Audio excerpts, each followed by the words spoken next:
Super ഹൈവേകളും വിമാനത്താവളങ്ങളുമാണോ വികസനം? വികസനം എന്ന സങ്കല്പത്തിൽ നമുക്ക് വളരെ പരിമിതമായ ആത്മബോധങ്ങളേ ഉള്ളൂ എന്നതിന് ധാരാളം ഉദാഹരണം കേരളത്തിൻ്റെ കയ്യേറപ്പെടുന്ന ഒരുപാട് ഗ്രാമങ്ങൾക്ക് പറയാനുണ്ട്. മാടായിപ്പാറ അത്തരമൊരു ഇടമാണ്.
ചരിത്രത്തിൻ്റെ വലിയ ഓളങ്ങളുള്ള പഴയങ്ങാടിപ്പുഴ ഒഴുകുന്ന ചുറ്റുപാട് വളരെയധികം ജൈവ വൈവിധ്യമുള്ള ഒരു പ്രദേശം. ഇന്ന് ആ പ്രദേശം ഏത് നിമിഷവും ആക്രമിക്കപ്പെടാം, കയ്യേറപ്പെടാം എന്ന അവസ്ഥയിൽ വന്നു നിൽക്കുകയാണ്. മാടായിപ്പാറയുടെ ഹൃദയം അല്ലെങ്കിൽ ആ ഗ്രാമത്തിൻ്റെ ഹൃദയം എന്ന് പറയുന്നത് അതിൻ്റെ വളരെ നൈസർഗികമായ ജൈവ വൈവിധ്യം ആണ്.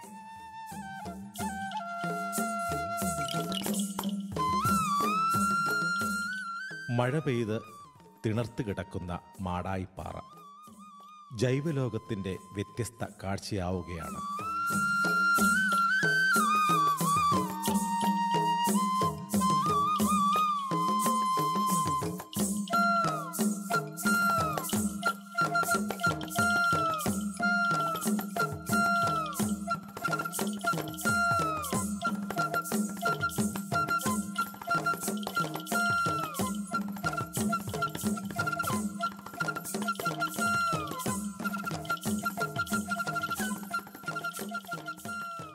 ഒറ്റ നോട്ടത്തിൽ ഒരു നേട്ടമില്ലാന്ന് തോന്നും, ഒറ്റ നോട്ടത്തിൽ. പക്ഷേ ഇതിൻ്റെ നേട്ടം കണ്ടറിഞ്ഞവരാണ് നമ്മൾ. ഈ മാടായി എന്ന് പറയുന്ന പ്രദേശത്തിൻ്റെ ഒരു 90% ഒരു ഭാഗം അറബിക്കടൽ, മറ്റ് ഭാഗങ്ങളിലെല്ലാം പുഴകളാണ്. 90% അതിൻ്റെ ബൗണ്ടറീസ്. അതുകൊണ്ട് തന്നെ ഈ മാടായി ഗ്രാമപഞ്ചായത്തിൽ ഒട്ടേറെ അതിലൊക്കെ ലവണജലമാണ്, ഉപ്പുവെള്ളമാണ്. അതിനോട് ചുറ്റുമുള്ള എല്ലാ സ്ഥലത്തും ഉപ്പുവെള്ളമാണ്. പക്ഷേ ഈ മാടായി പാറയുടെ ഓരങ്ങളിലും മാടായി അതിൻ്റെ സൈഡിലും നിൽക്കുന്ന ആളുകൾക്ക് ശുദ്ധജലമാണ്.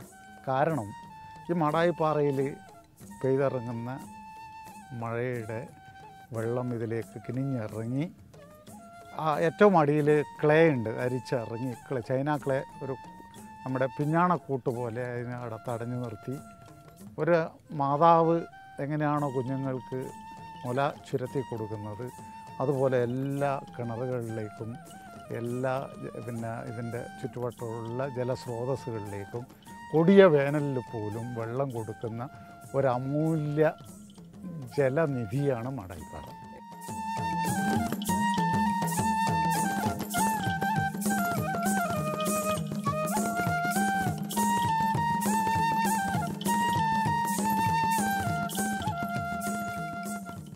മഴ പെയ്ത് തിണർത്ത മാടായിപ്പാറയിലെ കുഞ്ഞുപൂക്കളുടെ വൈവിധ്യം മനോഹരമായ ഒരു കാഴ്ചയാണ്.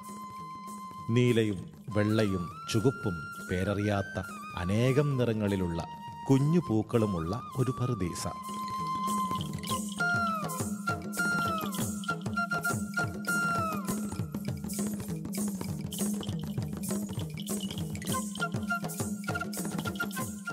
ഇവിടെയുള്ള എൻ്റെ അറിയപ്പെടുന്ന കുട്ടികളൊക്കെ ഇപ്പോൾ അവർ വലിയ ശാസ്ത്രജ്ഞന്മാരാണ്. അവർ വളരെ കാലം മുമ്പ് തന്നെ ഇവിടെ വന്ന് പഠന ഗവേഷണം നടത്തിയിട്ടുണ്ട്.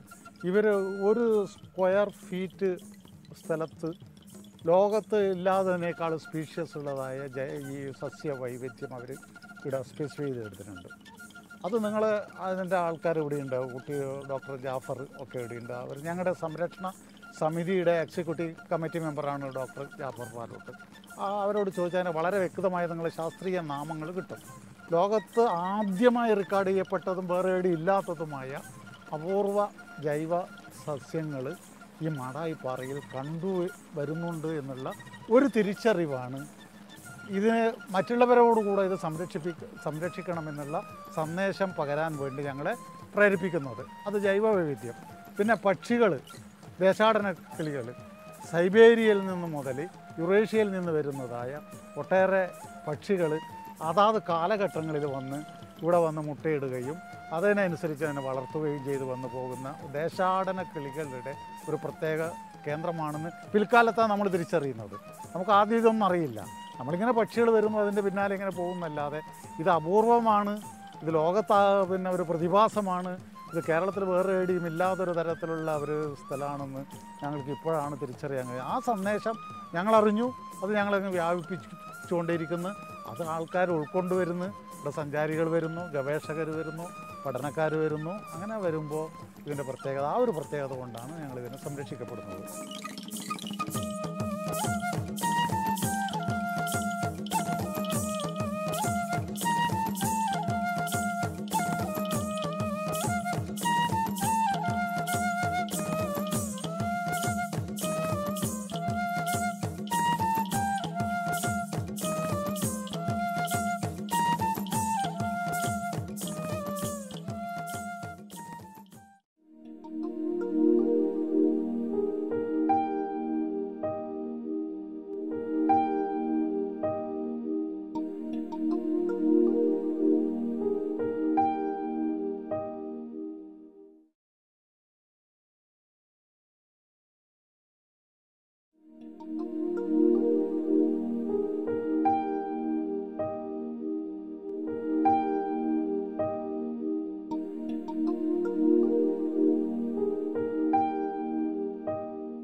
മാടായിപ്പാറയുടെ ഹൃദയം അല്ലെങ്കിൽ ആ ഗ്രാമത്തിൻ്റെ ഹൃദയം എന്ന് പറയുന്നത് അതിൻ്റെ വളരെ നൈസർഗികമായ ജൈവ വൈവിധ്യം ആണ്. അത് ഹനിക്കാൻ വേണ്ടിയിട്ടുള്ള വരുന്ന ശക്തികൾ അവിടെ വലിയ വലിയ വികസന സങ്കല്പങ്ങളായിട്ടാണ് വരുന്നത്. ഇവിടുത്തെ മാടായിപ്പാറ ഗ്രാമത്തിലെ ആളുകൾക്ക് ചോദിക്കാനുള്ളത് വിമാനത്താവളം എന്ന് പറയുന്നതും ജൈവനാശവും തമ്മിലുള്ള ഒരു താരതമ്യം ചെയ്തു കഴിഞ്ഞാൽ നമുക്ക് എവിടെയും വിമാനത്താവളം ഉണ്ടാക്കാം. മാടായിപ്പാറ പോലുള്ള ഒരു സ്ഥലത്ത് ഇത്രയും ജൈവിധ്യമുള്ള ലോകം തന്നെ ശ്രദ്ധിക്കുന്ന തരത്തിൽ ഉള്ള ബൊട്ടോണിക്കൽ വിവിഡിറ്റി ഉള്ള ഒരു ഗ്രാമത്തിൽ വികസനം കടന്നു വരുന്നത് വളരെ സൂക്ഷിച്ച് വേണം.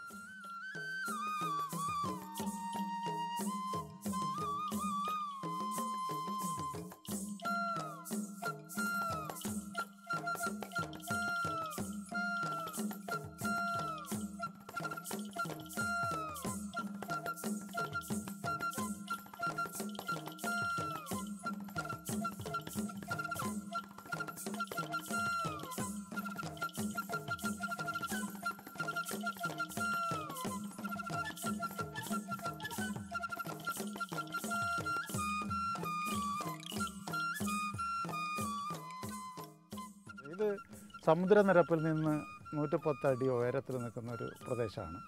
ഇതിന് വേറൊരു ചരിത്രം കൂടിയുണ്ട്. ഇത് കോലത്ത് തിരി രാജാവിൻ്റെ ഒരു മൂഷിക വംശത്തിൻ്റെ ആരൂഢവും അവരുടെ കോട്ടകളൊക്കെ ഉണ്ടായിരുന്ന ചരിത്രപ്രധാനമായ സ്ഥലമാണ്. ഞാൻ ഈ ഇരിക്കുന്ന ഇത് പണ്ട് ജൂതന്മാർ ലോകത്തിൻ്റെ പല ഭാഗങ്ങളിൽ ഓടിപ്പോയവരാണ്. അതിൻ്റെ ഒരു അംശം ഒരു വിഭാഗം ഇവിടെ വന്നിരുന്നു എന്നാണ് പറയുന്നത്. അങ്ങനെ അവർ വന്നപ്പോൾ ഉണ്ടാക്കിയെടുത്തതാണ് ഈ ജൂതക്കുളം എന്ന് പറയുന്ന ജൂതക്കുളം.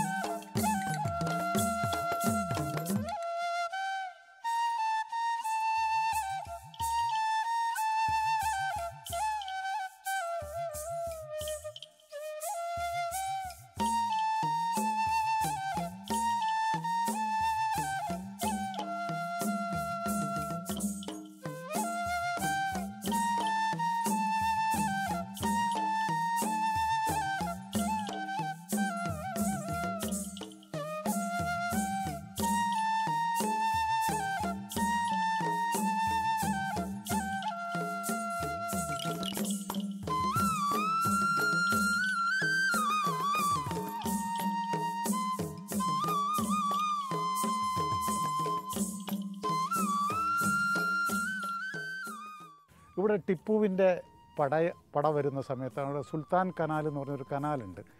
ഏത് കനാൽ? ഈ പിന്നെ നമ്മുടെ നീലേശ്വരത്തേക്ക് പോകുന്ന പുഴയുമായി പഴയങ്ങാടി പുഴയെ ബന്ധിപ്പിക്കുന്നതിന് മാർഗമില്ലാതപ്പോൾ അവരുടെ അന്നത്തെ ഈ ജല ഗതാഗതത്തിന് വേണ്ടി ഒരു കനാൽ അന്ന് ഉണ്ടാക്കിയതാണ്.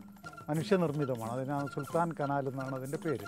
അപ്പോൾ ആ സുൽത്താൻ കനാലിൽ അതുണ്ടാക്കുകയും അതുപോലെ തന്നെ ഇവിടെ നിങ്ങൾ വേനൽക്കാലത്ത് വന്ന ഇതിൻ്റെ ഓരോരോ കോട്ട കെട്ടിയതും ഈ പാളയം ഇത് ചരിത്രപരം.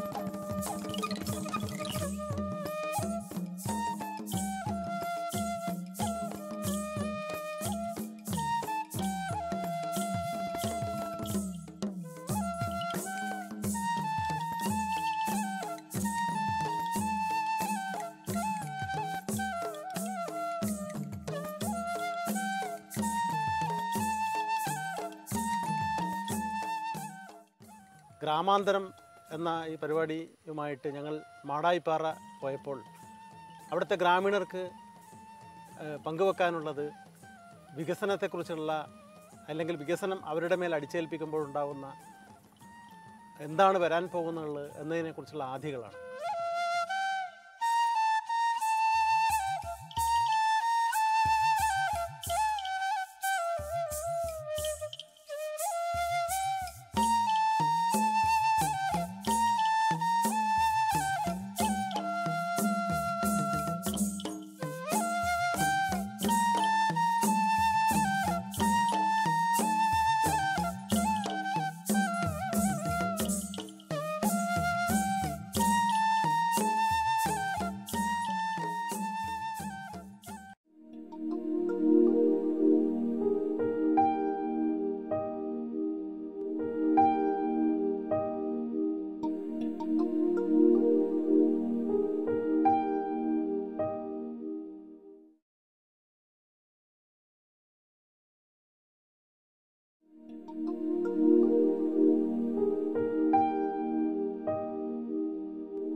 കേരളത്തിലെ ഒട്ടുമിക്ക ഗ്രാമങ്ങളും അതിൻ്റെ ജൈവ വൈവിധ്യം കൊണ്ട് ശ്രദ്ധേയമാണ്.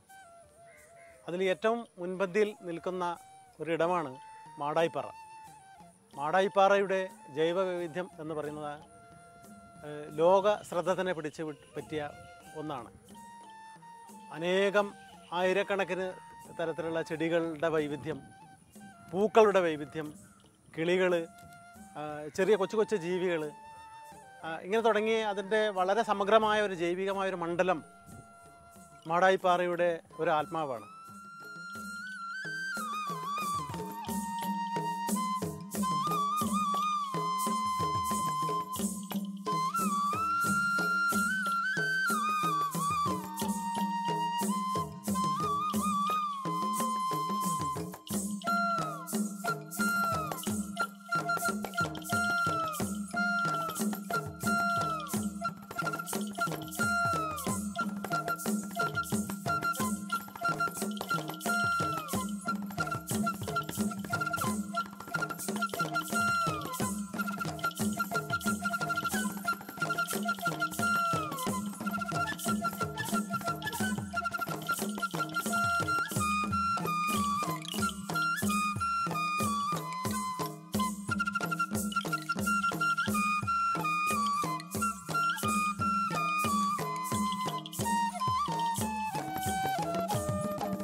പിന്നെ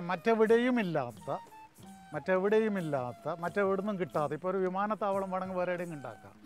അതേസമയം ഇത് ഒരു ഉണ്ടാക്കാൻ ഞാൻ എത്ര കോടി ഉറുപ്പ്യ വേണമെങ്കിലും തരാം, നിങ്ങൾക്ക് ഇതുപോലെ ഒരു സാധനം ഉണ്ടാക്കി തരാൻ നിങ്ങൾക്ക് സാധിക്കില്ല. അപ്പോൾ ഇത് മനസ്സിലാക്കിയപ്പോൾ ഇത് ഞങ്ങളുടെ ഒരു അമൂല്യ നിധിയാണ്, ഇത് പ്രകൃതിയുടെ ഒരു വരദാനമാണ്. മനുഷ്യരെ സൃഷ്ടിക്കുന്നത് പോലെ തന്നെ സൃഷ്ടിക്കപ്പെട്ട പിന്നെ മറ്റു പലതും ഇവിടെയുണ്ട്. അപ്പോൾ അതിനെ കാത്തു സംരക്ഷിക്കേണ്ട പൂർണ്ണമായ ഉത്തരവാദിത്വം ഈ ഗ്രാമത്തിലുള്ള, ഈ മാടായി ഗ്രാമത്തിലുള്ള ആളുകളാണ്. അപ്പോൾ അവർക്ക് അവബോധം ഉണ്ടാക്കാനും വരും തലമുറക്ക് ഇത് പിന്നെ കൈമാറി കൊടുക്കുന്നതിനും, വരുന്ന എല്ലാ തലമുറക്കും ഇത് കൈമാറി കൊടുക്കാനുള്ള ഒരു ശ്രമത്തിലാണ് ഞങ്ങളുടെ ഈ കൂട്ടായ്മ മുന്നോട്ട് പോകുന്നത്.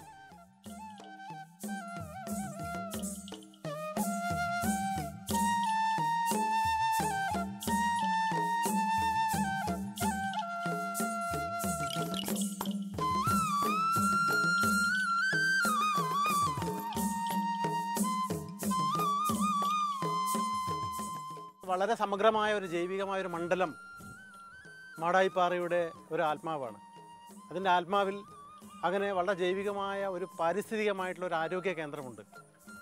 ഇതിനെ നിഷേധിച്ചുകൊണ്ട് അവിടെ വരുന്ന വികസനങ്ങളെ കുറിച്ച് കേരളത്തിലെ പരിസ്ഥിതി ചിന്തകരായിട്ടുള്ള എല്ലാ മനുഷ്യരിലും ഒരു ഉത്കണ്ഠയുണ്ട്. അവിടെ വേട്ടയാടപ്പെടുന്ന അല്ലെങ്കിൽ അവിടെ നശിപ്പിക്കപ്പെടുന്ന ഇത്തരം ജൈവിക വൈവിധ്യം നമ്മുടെ ഭൂമിയുടെ തന്നെ പാരിസ്ഥിതികമായ എന്താണ് പറയുക, അതിൻ്റെ ബാലൻസിങ്ങിനെ തന്നെ നശിപ്പിക്കുന്ന, തകരാറാക്കുന്ന ഒന്നാണ്. ഇപ്പം എത്രയോ ദേശാടന പക്ഷികൾ അവിടെ വരുന്നു. ഇപ്പോൾ കേരളത്തിന് അത്തരം ഹബ്ബുകൾ ധാരാളമായിട്ട് പലയിടങ്ങളിലായിട്ട്, ഇപ്പം കടലുണ്ടി പോലുള്ള സ്ഥലങ്ങൾ എന്ന് പറയുന്ന അത്തരം കേന്ദ്രങ്ങളാണ്. അതൊക്കെ തകർക്കുക വഴി നമ്മൾ ഭൂമിയുടെ പാരിസ്ഥിതികമായ ആരോഗ്യത്തെയാണ് വികസനത്തിൻ്റെ പേരിൽ നശിപ്പിക്കുന്നത്.